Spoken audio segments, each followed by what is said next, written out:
저자가 말하는 것과 달리 다르게 해석하는 것이니까요. 아주 오묘하게 해석을 하는 것 같지만요, 그건 잘못된 해석입니다. 많은 경우에 성령은 결코 미혹하게 하지 않습니다. 진리의 영이라고 하는 말 자체가 명확하게 한다고 하는 그 말을 우리가 늘 항상 이해해야 합니다. 성령은 우리에게 확신을 가져다 주는 그와 같은 영이라 그 말입니다. 물론 우리 사회는 민주적인 사회이기 때문에 이단에 속한 사람들의 종교 자유도 보장되고 있습니다. 그래서 우리가 이유 없이 명예를 훼손하거나 하면 우리가 이 사회 안에서 비난을 받을 가능성이 굉장히 많죠. 그럼에도 불구하고 교회 안에서는 늘 항상 성령이 진리의 영으로 명확하게 가르치시는 영이라고 하는 사실을 교회 안에서 우리가 잘 가르치는 것이 필요합니다. 제가 일하는 고신대학에도 그렇게 신학대학에도 이따금씩 미혹을 받아가지고 잘못된 길로 이단의 가르침에 빠져서 참 교수들과 부모를 굉장히 힘들게 하는 그 같은 경우가 이따금씩 있습니다.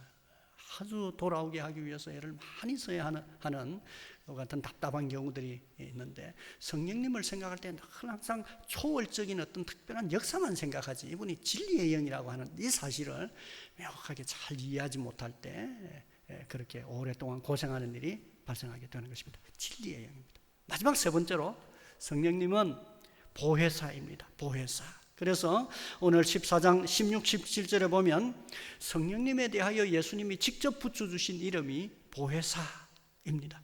그래서 16절에 보면 내가 아버지께 구하겠으니 그가 또 다른 보혜사를 너희에게 주사 영원토록 너희와 함께 있게 하리니 그는 진리의 영이라. 그렇게 표현하고 있습니다. 보혜사라 그랬고요. 여기 참 중요한 표현인데요. 보혜사라고 하는 이 표현은 굉장히 생소한 표현입니다. 앞부분에 구약 성경에도 나오지 않고요, 신약 성경에도 여기에 나옵니다.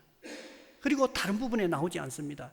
우리말에는 다른 부분에 나오지 않는데 그리스 말로 되어 있는 그 성경에는 요한 1서에도 한 번 나옵니다. 거기에 보혜사라고 번역되어 있지 않고 대언자, 그렇게 이제 예수님이 대언자다 그렇게 표현할 때 예수님을 바로 이 보혜사라고 지칭되는 이 단어로 칭한 부분이 요한 1서에 나오는데요. 그 나머지는 모두 이 보혜사라고 하는 단어는 요한복음 14장에서 16장 사이에만 나오는 단어입니다.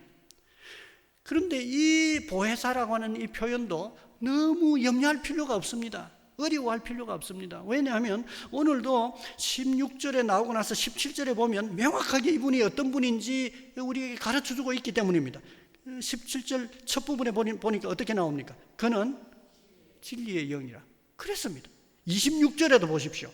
26절에 보면요, 보혜사 했습니다. 보혜사 곧 아버지께서 내 이름으로 보내실 누구를 보혜사로 그럽니까? 성령. 그렇습니다. 그러니까 보혜사, 여기에 나오는 보혜사가 누구인지 어려운 게 하나도 없습니다. 이분이 바로 진리의 영이라고 그랬고 명확하게 성령이라고 그랬습니다. 이 보혜사는 성도에서 태어난 어떤 사람이 아닙니다. 그런데 오늘날 한국 교회를 무척 어지럽게 만드는 한 사람은 스스로를 보혜사라고 그러죠. 그래서 한국 교회 그리스도인들을 무척 혼란스럽게 만드는 것을 보게 되는데요. 성령님께 주어진 명칭입니다. 보혜사. 삼위 하나님 중에 한 분이신 성령님을 보혜사라고 이렇게 표현을 했는데, 어떤 사람이 혹은 그 무리를 따르는 그 사람을 따르는 사람들이 그를 향하여 보혜사라고 이렇게 지칭하면 이건 삼위 하나님께 돌아가야 할 영광과 이름을 그가 스스로 취하는 것이니까 굉장히 두려운 일을 하고 있는 거다. 그렇게 말씀을 드릴 수가 있겠습니다. 이 보혜사라고 하는 표현이 문자적으로는 돕는 자, 중재자, 대언자, 변호사 이런 표현들입니다. 그런데 이분이 바로 다른 분이 아니라 16절에도 보면 또 다른 보혜사를 보내주겠다 그렇게 표현했거든요. 그 말은 지금 계신 예수님도 보혜사이고요, 예수님이 떠나시게 되면 예수님의 제자들에게 또 다른 보혜사를 보내주겠다고 했고, 그분이 바로 진리의 영이고 성령님이라 그렇게 표현했다 그 말입니다. 그럼 이 보혜사는 무엇 하시는 분입니까? 어려워할 필요가 없습니다. 답이 진리의 영, 여기 나와 있습니다. 그는 진리의 영이라 하고는 이 보혜사가 하시는 일을 17절에 보면 16절과 17절에 쭉 설명을 하고 있는데요. 이렇게 나옵니다. 16절에 보니까 다른 보혜사를 너희에게 주사, 자, 그분이 무슨 일을 하시는가 하면 영원토록 너희와 함께 있게 하리니, 늘 항상 예수님의 제자들뿐만 아니라 교회, 하나님의 백성과 영원토록 함께 있답니다. 그는 진리의 영이라 세상이 능히 그를 받지 못하나니, 세상은 하나님의 자녀가 아닌 사람은 받지 못한다고 그럽니다. 그를 보지도 못하고 알지도 못함이라. 그러나 너희는 그를 아나니 그는 너희와 함께 거하시며 너희 속에 계시겠습니다. 늘 항상 우리와 함께 계시는 분이라고 했고요. 26절에 보니까 성령, 그가 어떤 일을 하십니까? 너희에게 모든 것을 가르치고 내가 너희에게 말한 모든 것을 생각나게 하시리라. 그렇게 말했습니다. 그러니까 그분이 우리 속에 계시면서 예수님의 말씀을 생각나게 만들고 하나님의 말씀을 깨닫게 만들고, 예, 우리로 하여금 하나님이 원하시는 것을 알도록 만들어주시고 하나님의 말씀으로 우리를 위로해 주시고 우리를 인도해 가시는 분이시다. 그게 바로 이 성령님에 대하여서 붙여진 아주 핵심적인 내용입니다. 그분이 우리를 돕고 있고 그분이 우리를 변호하시고 우리를 중재하시고 하나님 보좌 우편에서 그리스도만 하시는 게 아니라 우리 속에 계시는 성령님을 통하여서 이와 같은 일을 하신다, 그 말입니다. 그러니까 이 보혜사, 성령님이 보혜사라고 하는 게 우리에게 얼마나 큰 위로가 되는지 모릅니다. 얼마나 큰 선물인지 모릅니다. 그래서 왜 예수님이 계실 때, 예수님이 제자들에게 기도에 대하여 가르치실 때 이렇게 가르치신 일이 있지 않습니까? 구하라, 찾으라, 문을 두드리라. 하나님께서 좋은 걸 주신다. 세상의 아비들도 좋은 걸 자식에게 주고 싶어 하는데 하늘에 계시는 하나님은 세상의 아비보다도 더 좋은 분이시기 때문에 정말 좋은 것을 주고 싶어 하신다고 했는데, 이 내용이 누가복음에 보면 하나님이 이렇게 구하는 자에게 무엇을 주시지 않겠느냐 했습니까? 성령. 성령을 주시지 않겠느냐, 그렇게 말했단 말입니다. 하나님이 정말 주고 싶어 하시는 좋은 분, 그분이 바로 성령님이시고 예수님이 하늘로 올라가시면서 바로 그분을 교회에 그리고 또 그리스도인들에게 주셨다는 것입니다. 얼마나 큰 선물인지 모르겠습니다. 우리는 오늘날 성령님이 주도하시는 교회, 공동체, 그리고 또 주도하시는 삶을 살아가고 있습니다. 다른 사람들은 알지 못하지만, 그러나 하나님의 백성들에게 바로 이 성령님이 우리가 하여금 깨닫게 하셔서 그리스도인이 되게 하셨고 하나님의 자녀라고 하는 것을 확신하게 하셨고 하나님의 인도에 따라서 살아가도록 해주셨다. 그분이 무서운 분이 아니라 바로 보혜사시다. 이렇게 생각할 때 얼마나 감사한 일인지 모르겠습니다. 성령님과 관련된 세 가지 이 표현이 성령님이 어떤 분이신지 우리에게 명확하게 가르쳐 주십니다. 성령, 진리의 영, 보혜사. 이걸 잘 생각하시면 우리로 하여금 우리가 잘못되지 않고 미혹당하지 않고 성령님으로 말미암아 큰 은혜 가운데 살 수 있게 될 것입니다. 아무쪼록 이번 한 주간 동안 더욱더 성령으로 충만한 그와 같은 삶 사실 수 있기를 바랍니다. 우리가 세속적인 삶 살아가는 동안에 늘 항상 에베소서 4장 30절에서도 성도들에게 권하는데 성령님을 회방하거나 근심되게 하지 말라, 그렇게 말씀하셨는데, 성령님의 뜻을 회방하거나 근심되게 하는 게 아니라 우리의 내면 속에 성령님이 충만하게 임재하시면서 하나님의 뜻을 가르쳐 주시고 하나님의 위로를 우리에게 전달해 주시고 우리가 주의 뜻을 쫓아 확신하는 가운데 이 세상을 살아갈 수 있는 힘을 얻을 수 있기를 주님의 이름으로 기원합니다. 기도하겠습니다.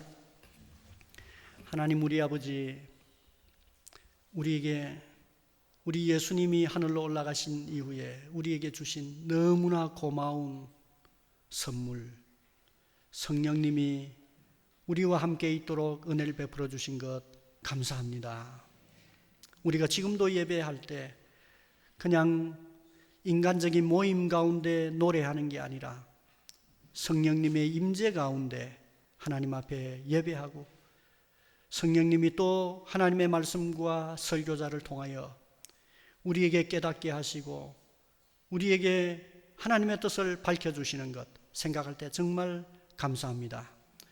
더욱더 성령의 충만한 사람들이 될 수 있도록 우리에게 은혜를 베풀어 주시고 우리에게 거룩하지 못한 부분들을 제하여 주시고 남아있는 인생 주를 쫓아서 주님과 더불어 동행하는 행복한 삶, 주님이 기뻐하시는 삶, 모든 여건 가운데서도 음몰되지 않고 이겨나가는 그와 같은 삶, 하늘의 삶을 살아갈 수 있도록 우리에게 복을 허락해 주옵소서.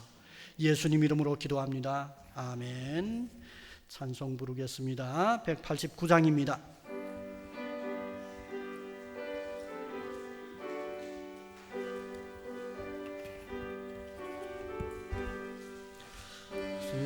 신실하신 주 성령 성도 곁에 계시사 순례길을 갈 때에 손을 잡아 주소서. 모든 고난 사람들 기쁜 소식 들으니 성령 말씀하기를 나를 따라오노라.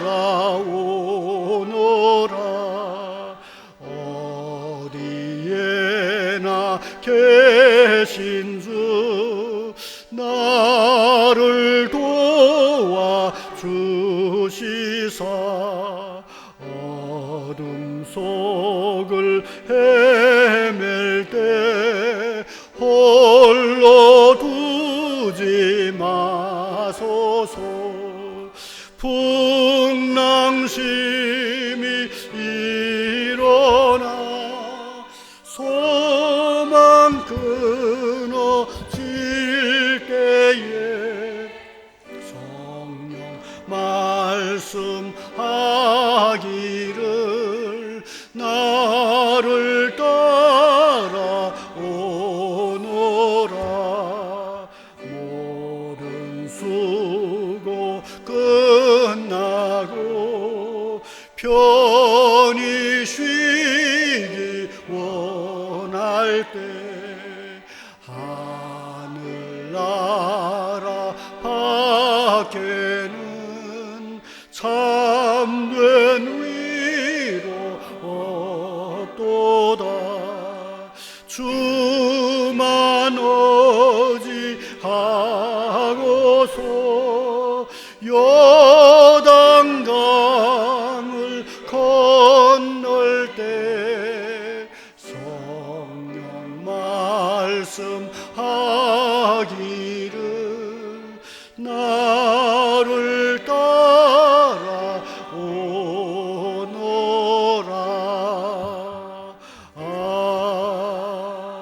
아멘. 기도하겠습니다. 하나님 우리 아버지 은혜를 감사합니다. 오늘 하나님 앞에 예배하면서 우리가 또 하나님의